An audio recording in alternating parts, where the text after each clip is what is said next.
this video, I'll show you how you can get free games on your Steam account.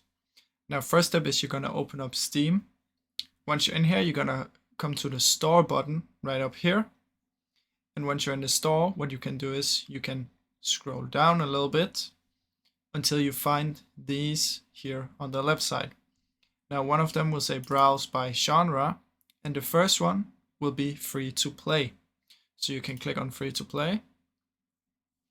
And as you can see, it will open up the store here for the free-to-play games. Now you can select a genre right here if you want. Let's say you want to play a free adventure game. It will give you recommendations and the popular ones right here. You can scroll down here, find all the popular, trending, and you can select more genres here and sub-genres. Once you're in here, you're just going to click play now when it says free to play. And it's going to get installed right into your library.